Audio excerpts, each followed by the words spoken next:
In this class, we are going to discuss the concept of defamation, which is civil and criminal in nature.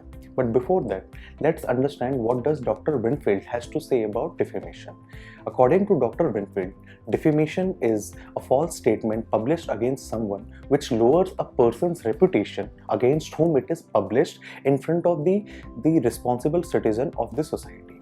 According to Article 19, every citizen of this country has freedom of speech and expression. And the subclause 2, which says the reasonable restriction, it says that you have the freedom of speech and expression, but it has a certain limitation, and the limitations are those statements should not be defamatory in nature, it should not go against the public order, it should not hamper the security of the state, it should not hamper the foreign relation of the state, and it should not go against decency. So this is your fundamental right, and the defamation part it is covered in subclause 2 of Article 19. Now, the defamation part and its criminal aspect. In a criminal law, for any offense, 3 things has to be there. The criminal motive, why the person wants to commit the crime, it's the criminal intention, how he tries to attempt the crime, and the actus reus. Finally, when the act is completed, when all these 3 are completed, it becomes a final criminal offense. So, defamation there are 2 types. First, libel, which means written or publication which is there in the written form, or defamatory statement published in a written form. And the slander, which is the verbal statement or false statement published against someone. Section 499 says that any word spoken, written, published in a sign language or by any other form of visible representation, if it lowers the reputation of the person, then it is a punishable offense under Section 500. Supreme Court says 2 important things. First, that your right to reputation is also your fundamental right protected under Article 21. Now, and the second thing was that Supreme Court also said that defamation also means that if a person is exposed, if by a false statement published against a person, it has to be published. So the false statement exposes a person to hatred or contempt of the society, that is also defamation. So the other explanation of defamation are that a deceased person, a dead person can also be defamed, a company can also be defamed, or if a statement is made in an ironical way or in a sarcastic way, then also it comes under the ambit of Section 499, the criminal offense. So this was the basic definition of defamation law, its essential ingredients, and what is your fundamental right protected under Article 19 and Article 21.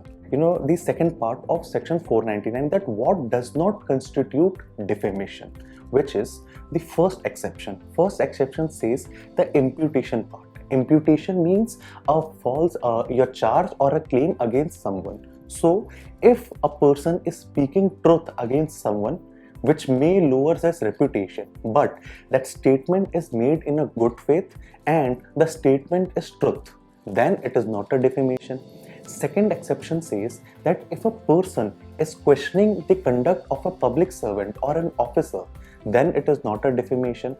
Third exception says that if a person is questioning the government policies, then it is not a defamation in a good faith, because that's where the question touches the public order or a public at large.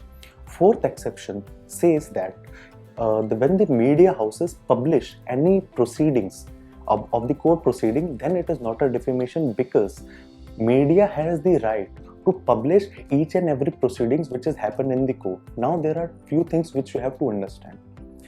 First, that in India, the concept of courts are open in nature. So anyone can go to the court and see the proceedings. So the media has the right to publish whatever proceeding which is going to take place as it is in their publication, which can be in a digital form or in a written form. But that's where the media starts the media trial, when they start conducting their own parallel investigation or the parallel trial also, which is unconstitutional in nature.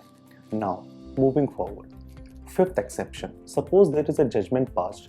It can be Babri Masjid judgment, it can be Shabrimala judgment, it can be homosexuality judgment, or in fact it can be the defamation judgment of Subramanian Swami's judgment. So if you don't like a judgment, you can make a constructive criticism about that judgment.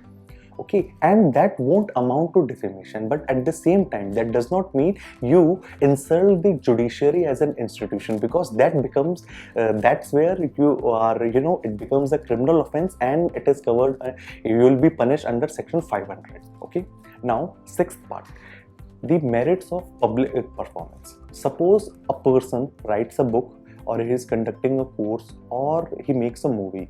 So now it is on the public to decide and gives it review. So if a public gives positive or a negative review, that's where it won't accounts to defamation. Seventh exception, it says that when we read the IPC, there is a word called censure. Censure means that any remark passed by someone. So seventh exception says that censure passed by a person who is having the authority. So suppose there is a proceeding which is taking place in the court, and the judicial officer passes a remark, okay, against any party to the case. So that remark, if it is related to the case, that won't be counted as a defamatory statement, and because that statement is protected under the seventh exception. Eighth exception says accusation part. So in a good faith, if you are filing a case against someone, whether it's a civil case or a criminal case or any other case, then it won't count it as a defamatory statement, because it is your right to file a case against someone to get the proper compensation or the justice. So that is not a defamation. Ninth, imputation made against someone to protect your self-interest. So suppose there is an officer who is preparing a report about the conduct of his colleagues, and that's where to protect his self-interest, suppose he writes something about a person's conduct or his behavior or its character to protect his own self-interest, that won't count under defamation. And 10th exception, the last, it says that suppose a person publishes a statement as a cautionary measure in a good faith for a public at large. Like suppose someone buys a product and he finds that the product is not good, or an institution finds that this product is not good, and if they publish a statement that this particular product is harmful in nature, one should try to avoid this product, then that statement is made in a good faith, not to defame a person, because the criminal motive is absent over there.